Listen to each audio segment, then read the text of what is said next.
todos y a todas, también a las personas que están conectadas online. Vamos a empezar con la sesión de la tarde, este curso de actualización del derecho del trabajo. Sí, un inicio en falso. Bueno, buenas tardes a todos y a todas. Vamos a dar inicio a la sesión de la tarde de este curso de actualización del derecho del trabajo.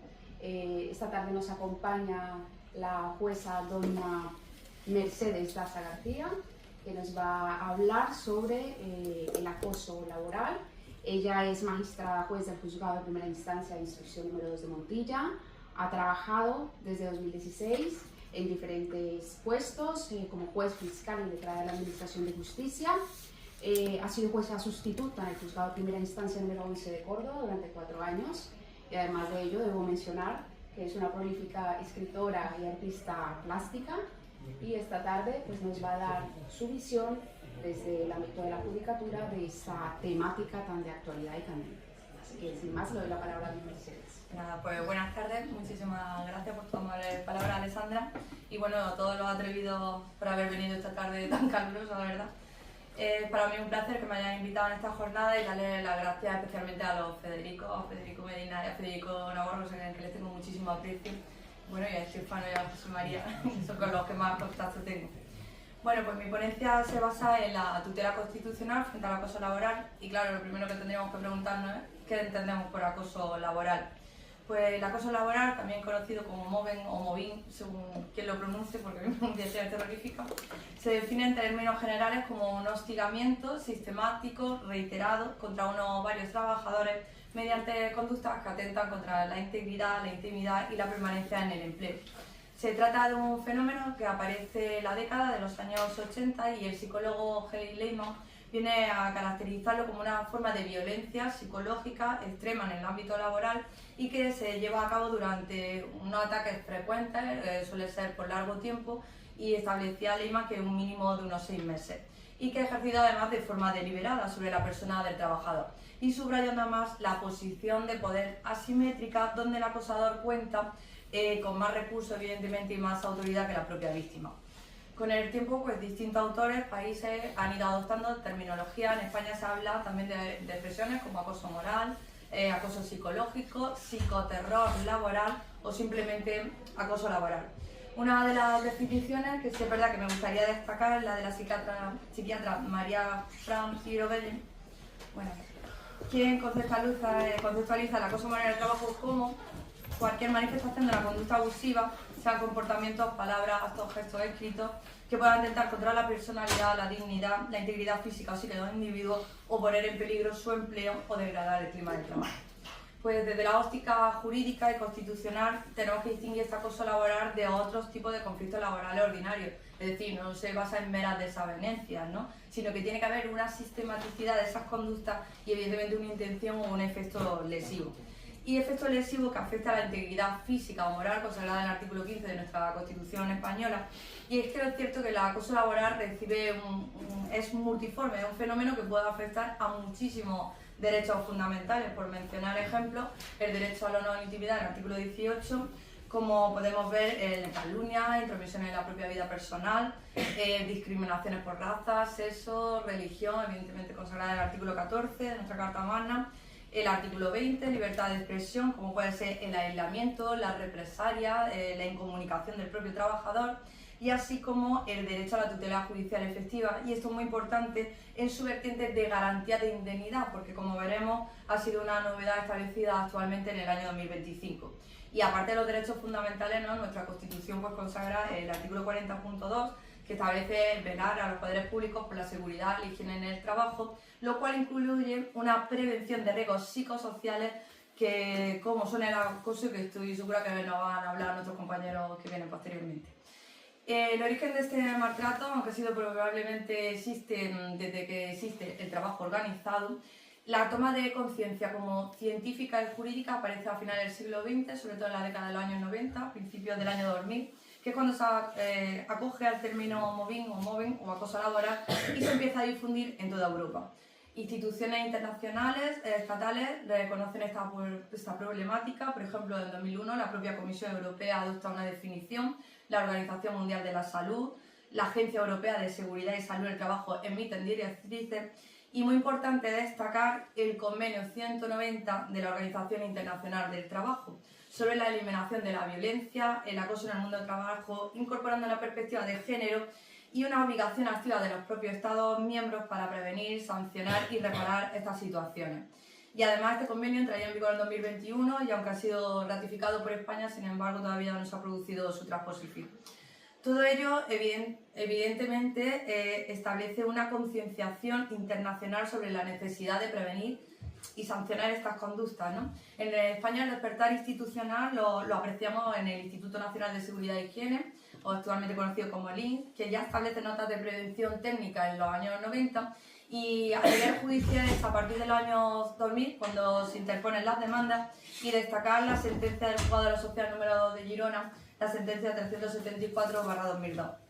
Poco a poco, ¿no?, este clima social, este clima jurisprudencial puso cambios, normativas, regulaciones y definiciones sectoriales que incluimos o se incluyen en el Estatuto de los Trabajadores, en el Estatuto Básico del Empleo Público, en el propio Código Penal y leyes muy actuales como son la Ley Orgánica 10/2022 o la Ley 2/2003.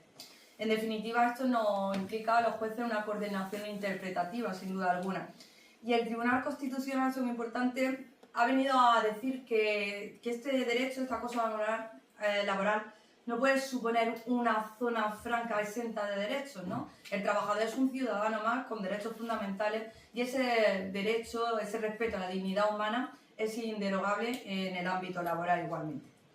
Principalmente, a esta introducción, es cierto que mi charla no la quiero centrar en la jurisprudencia constitucional más actual, y sin duda la sentencia más importante sería la sentencia 56 del año 2019 de 6 de mayo y la sentencia 28/2025 en la que nos vamos a centrar de 10 de febrero, que son ambas referentes directos en esta materia. La sentencia 28/2025 de 10 de febrero, como vengo diciendo, constituye un eje central de la actual jurisprudencia constitucional porque vela por los derechos fundamentales del trabajador. Y bueno, pues el origen de esta sentencia de 2025 la encontramos en la sentencia 851/2018 del 31 de julio del Juzgado Contencioso Administrativo número 1 de Elche, cuando se interpone una demanda por un policía local del Ayuntamiento de Torrevieja que denuncia que está sufriendo un acoso laboral por parte de sus compañeros y sus superiores jerárquicos en el ámbito de la policía local. El juzgado le dio la razón, por lo tanto supuso un pronunciamiento totalmente pionero en sede contenciosa administrativa y le reconoce la existencia de ese acoso laboral continuado durante años atribuible a esa jefatura de la policía local y otros mandos, y se responsabiliza, y esto es muy importante, al propio ayuntamiento, no solo a esos mandos en sí, ¿no? Y se traduce ni más ni menos que en una indemnización de 95.816 euros con 22 céntimos, más evidentemente sus correspondientes intereses legales, por esos daños psicológicos y morales provocados a dicho policía. En esta sentencia se viene a describir las conductas vejatorias como había sufrido este hombre, ¿no? Cambio injustificado de turno, apertura de expedientes, quejas, sanción arbitraria, aislamiento, denegación de puestos de trabajo, de cambios de destino, incluso le llegaron a quitar el arma y el permiso de conducir. ¿Por qué ocurre esto, no? Nos preguntaríamos, ¿por qué había ese hostigamiento, no? Pues da la casualidad de que este policía había denunciado previamente a sus compañeros por una serie de irregularidades administrativas, como era una serie de quedarse con las multas, unas multas que se estaban apropiando, era una especie de corrupción para el propio denunciante. Y eso se tradujo en la sentencia que ese acoso venía por la represalia contra el mismo, lo cual se constituía un acoso de carácter institucional. Es muy importante porque además el ayuntamiento, ¿no?, lejos de esta condena, ya había sido condenado anteriormente 2 veces, con una condena de 48.000 euros y otra de 23.450 euros, y además casualmente aparecían implicados los mismos mandos que ahora estaban demandados. La sentencia 851/2018 supuso un robusto respaldo judicial a esta víctima, y promovió sin duda alguna la protección de los derechos fundamentales. Es decir, podríamos considerarla, ¿no?, como el embrión de lo que constituiría posteriormente la sentencia del año 2025. Bueno, pues el camino de la víctima no se queda aquí. El Ayuntamiento de Torrevieja no recurre el fallo, pero sí que lo hace de manera tácita, como pues a través de dos de los implicados, dos de los funcionarios codemandados como acosadores, interponen un recurso de apelación ante el Tribunal Superior de Justicia de la Comunidad Valenciana. La Sala Contenciosa Administrativa, en su sección segunda, dicta la sentencia 14/2021 de 11 de enero, cuyo fallo estimó el recurso de estos funcionarios y revoca la sentencia de primera instancia. Por lo tanto, el policía se quedó sin su indemnización y se le dejó sin efecto el reconocimiento al acoso. ¿Cuáles fueron las razones que dio el TSJ? Pues en primer lugar dice que sí, que la sala, si hubiera habido solo una prueba testifical, lo hubiera admitido, hubiera desestimado el recurso, pero insiste en que era muy importante valorar la prueba documental, ¿no? Entonces, esos informes internos, esos expedientes administrativos, de servicio, y entonces hace un análisis individualizado, documento por documento y situación por situación, y lo desglosa en la fundamentación jurídica de los 6 a 13 y lo va fragmentando, es decir, no da una visión de conjunto. Respecto a los antecedentes que tenían de condenas previas por acoso en la policía local, el TSJ le resta total importancia, dice que estos supuestos acosadores no formaban parte ni habían sido condenados personalmente. Y en cuanto a la denuncia penal por corrupción que había interpuesto el policía, igualmente la minimiza diciendo que se trata de un procedimiento penal que está vivo, que aún no se ha archivado y que incluso aunque se les condenara penalmente, que sería un proceso totalmente independiente a este acoso. En síntesis, la postura del TSJ fue venir a decir que había realmente una justificación administrativa y por tanto no había un plan deliberado de hostigamiento. Las consecuencias fueron que dejaron sin amparo a este policía, por lo menos en la vía de la jurisdicción ordinaria, y lo obligó a interponer para defender sus derechos el recurso de amparo ante el Tribunal Constitucional. Antes de abordar la sentencia 28/2025, como ha adelantado, sí que es verdad que me gustaría hacer una mención a la sentencia 5619/2019 de 6 de mayo, porque realmente la sentencia 2025 viene a reafirmar y seguir esta sentencia, aunque posteriormente la amplíe. La sentencia del año 2019 se basa, había un alto funcionario civil del Estado, en el ámbito de la Administración General del Estado, que se le designa un puesto de libre designación dentro del Ministerio Interior, cesa en el año 2012 en ese puesto y se le solicita incorporarse pues, a otro, quería incorporarse pues, evidentemente a otro del mismo nivel. Cuando se incorpora le nombran un puesto ad hoc de vocal asesor, pero sin contenido funcional alguno. No tenía tareas, no tenía funciones, no podía intervenir en las reuniones, nada. Es lo que se conoce como el síndrome del puesto vacío. Acude a la vía interna, interpone quejas, activa un protocolo. ¿Y qué ocurre? Que la audiencia, el TSJ de Madrid y el propio Tribunal Supremo lo desestiman, rechazan su pretensión diciendo que son meras intenciones reprochables administrativas y que realmente no hay ningún acto violento ni una intención dañosa por esta parte. Y esto es clave porque entonces esta sentencia dice, oye, tiene que haber para que exista acoso laboral 3 elementos esenciales. ¿Cuáles son? Primero, elementos de intencionalidad, voluntad lesiva, es decir, la conducta debe ser deliberada, o al menos objetiva imputablemente al empleador. Debe existir ese nexo causal objetivo entre esas acciones o omisiones y el perjuicio. Segundo elemento, el menoscabo o el daño, es decir, que haya habido un padecimiento físico, psíquico o moral, o al menos un riesgo grave relevante. En el caso de este funcionario de la Administración del General del Estado, si bien padeció ansiedad, un desperfilamiento moral, sin embargo, no llega a sucumbir a lo que es una depresión clínica, pero eso no impide que se trate de un riesgo grave relevante porque lo podía haber sido, ¿no? Y el último elemento, el elemento de la humillación, de la vejación, un trato degradante. Es decir, que el fin tiene que ser humillar, envilecer, vejar a estas personas y en este caso, evidentemente, su autoestima había mermado muchísimo, incluso de broma los propios compañeros le llamaban el funcionario invitado, ¿no? En definitiva, ¿qué es lo que hace la sentencia 2019? Pues trata de garantizar el derecho a la integridad, pero ya en casos de forma de acoso por omisión. Y esto es muy importante, ya no es solo la violencia física, psicológica, sino que la omisión, por supuesto, puede ser otra manera, ¿no? Llega la sentencia del Tribunal Constitucional de 28/2025 de 10 de febrero sobre la Sala Primera, y es un hito reciente y central en esta materia de acoso, y es que el Tribunal Constitucional estimó unánimemente este recurso de amparo, y además destacable que era ponente también la magistrada María Luisa Segoviano, que había sido expresidenta de la Sala Cuarta del Tribunal Supremo, y confirma y refuerza toda esta doctrina constitucional de la sentencia de 2019. ¿Qué es lo importante a destacar de esta sentencia? Pues la novedad, sin duda, es que atribuye la vulneración en dos niveles.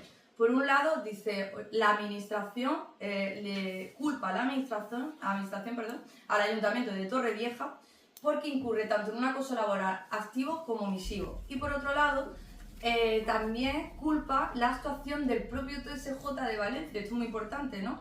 Viene a decir que ha errado en su función de deber de tutela al propio Tribunal Superior de Justicia porque no ha utilizado esa tutela constitucional que ya se había establecido por el propio tribunal. Respecto a la responsabilidad del ayuntamiento, es evidente que este policía local, sufrió un acoso entre abril de 2013 y septiembre de 2016.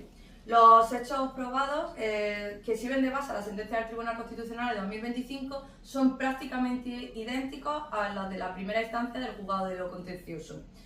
Nos encontramos en un caso donde este hombre denunció primeramente por la vía interna y luego penalmente. Y coincidiendo con su denuncia es cuando obtiene estas represalias continuadas y le provocan esa incidencia muy relevante en su salud física y mental, que fueron peritadas, como he comentado, en casi 96.000 euros. Evidentemente, el ayuntamiento lo que demostró fue una auténtica desidia. O sea, era más que conocedor desde el año 2013 de estas conductas y no hizo nada, ¿no? Y eso es lo que viene a castigar el propio Tribunal Constitucional, porque había evidentemente un panorama indiciario para presumir que ya había un acoso laboral orquestado. Respecto a la vulneración por parte del Tribunal Superior de Justicia, vulnera la garantía de indemnidad que se aprecia del artículo 24 de la Constitución, y porque dice que no aplica correctamente la jurisprudencia. ¿Y por qué no aplica correctamente? Pues esto es muy importante, porque no aplica el desplazamiento de la carga de la prueba. Cuando nosotros estamos en casos de discriminación, ¿quién tiene que probar la prueba? Hay una inversión, ¿no? Es el que discrimina el que tiene que probar que no ha discriminado a la víctima, ¿no? Pues en este caso es un caso similar e igual. Entonces lo que no podía hacer, si bien es cierto que el policía se había defendido muy bien, las cosas como son, había presentado testimonios, los distintos peritajes, lo que no podía desplazar la carga de la prueba a este hombre, y tenía que hacer el propio ayuntamiento para neutralizar esos indicios. No podía provocar una carga de prueba diabólica hacia la víctima. El Tribunal Constitucional es consciente y pega un pequeño tirón de oreja a la administración pública, porque dice que la administración debería ejemplarizar y no lo contrario, no ser caldo de cultivo de acoso, quizás por cuestiones organizativas, jerarquías mal entendidas o lo que conocemos como el corporativismo. El tribunal pues da este pequeño toque de atención a todos los juzgados de lo contencioso administrativo, ya que la gran mayoría de los pleitos que se establecen de funcionarios la vía contenciosa suelen ser desestimados de manera sistemática. También el Tribunal Constitucional nos viene a recordar que el acoso es un proceso, no es un hecho puntual, y por tanto hay que verlo o valorarlo como tal. También nos dice que hay distintos grados de gravedad y que evidentemente solo aquellos grados de gravedad más importantes o más vejatorios son los que van a llegar a la vía penal o al Tribunal Constitucional. Y también establece y recalca la debida labor de motivación de los jueces y sobre todo en la jurisdicción ordinaria. Porque de hecho viene a decir que el TSJ ni llega a mencionar la violación del artículo 15 de la Constitución, que lo hace como una mera pasada, y eso le resultó inaceptable. También establece, esto también es muy importante, porque ya establece obligaciones positivas a la propia administración. Es decir, la administración debe prevenir, debe investigar y sancionar. Es decir, tiene que tener unos deberes de carácter proactivo hacia el empleador público, y evidentemente por analogía debe vérselo también en el ámbito privado. interrogantes que nos plantea, pues bueno, viene a pronunciarse también para que por lo menos los tribunales inferiores tengan un tipo de test para identificar estas situaciones y defenderlas. Y también es pionera en el sentido de que establece una represalia contemporánea respecto a esas denuncias internas en los contextos de corrupción. En definitiva, la sentencia de 2019 y 2025 dice, señores, oye, el acoso en el sector público es real, está pasando, no podemos despacharlo con meros formalismos por parte de los tribunales, ¿no? Y más en caso de dudas. Si estamos en caso de dudas, siempre primará el derecho fundamental de la presunta víctima, es decir, el principio pro persona, fortaleciendo así las garantías del propio trabajador ante un eventual abuso de poder encubierto. También es destacable la condena a la legalidad aparente. Se lleva una postura material y finalista por parte del Tribunal Constitucional. Esto también nos podría dar un poco lugar a incertidumbres, ¿no? Porque diría la administración, bueno, se preguntaría, bueno, ¿cómo demuestro yo que realmente estas causas fueron legítimas, ¿no? Pues evidentemente actuando de buena fe. Es muy fácil por parte de la administración corroborar que eran por necesidad del servicio, de reorganización, documentarlo, y evidentemente ante criterios objetivos pues el juez lo convencería y les daría la razón. Pero no todo es perfecto en esta sentencia y yo creo que hay una visión crítica, y es que cómo se traduce esta sentencia en la realidad jurídica y diaria. Es cierto que el Tribunal Constitucional lanza unos principios, pero su efectividad, sin embargo, no fueron llevados a cabo. De hecho, en 2021 no se realizaron. Y al día de hoy los propios tribunales ordinarios siguen resolviendo de manera dispar. Por eso es importante afianzar estos parámetros con una intención de reconducirlo y que no lo reconduzcan los tribunales ordinarios, porque es más fácil reconducirlo como un simple castigo disciplinario o una mera cuestión civil que introducirlo en lo que es una vulneración de un derecho fundamental. Y es interesante también el informe del Consejo General del Poder Judicial sobre violencia sobre la mujer en el ámbito laboral de 2021, que ya advierte sobre esa escasa judicialización, y el propio INS en su último informe de riesgos psicosociales ha venido a decir que menos del 10% de estos acosos se llevan a la vía judicial. Otra crítica de la sentencia de 2025, que se focaliza únicamente en el ámbito público. ¿Qué pasa con el ámbito privado, no? Y otra carencia también, y es que la justicia, como todos sabemos, llega, pero llega muy tarde. ¿Qué pasa? No nos olvidemos que este pobre policía estaba sufriendo acoso desde el año 2013, se judicializa en 2016 y no es hasta 2025 cuando recibe amparo, es decir, llega muy tarde. ¿De qué sirve una indemnización a una persona víctima si probablemente ya han arruinado su carrera o incluso su estado de salud, ¿no? Por eso sería muy importante implantar o adoptar medidas cautelares o urgentes en estos casos de acoso, ya sea, por ejemplo, desplazar temporalmente al presunto acosador o darle un traslado de puesto de trabajo a la víctima, ¿no?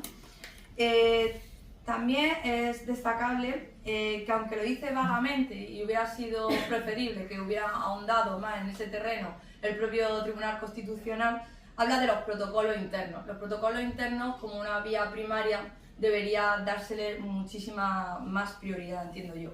Y en el plano de la responsabilidad patrimonial, también habría que hacer ahínco, y sobre todo en virtud del artículo 106.2 de la Constitución. Si bien es cierto, el Tribunal Constitucional en la sentencia del 25 establece esa indemnización, pero porque ya había sido valorada y peritada anteriormente en 2018 por este hombre. Pero sería interesante establecer una escala. Aparte de establecer esta escala, sería importante por el hecho de que si la administración teme que va a tener que pagar cuantías muy elevadas de indemnización, pues lo mismo, ¿no? Implementa con más seriedad todo este tipo de medidas antiacoso. En definitiva, la sentencia 28/2025 del 10 de febrero del Tribunal Constitucional viene a ser un ejemplo y un paso muy sólido a una cultura cero tolerancia al acoso dentro de la cúpula del ordenamiento, con consecuencias de clarificación de estándares probatorios, advertir a los jueces y a las administraciones, obligación de reparación de las víctimas y reforzar la idea de que la dignidad del trabajador es intocable, erigiéndose el Tribunal Constitucional como el último garante de esta tutela constitucional frente al acoso laboral. Y bueno, pues espero no haberos hostigado demasiado en esta charla.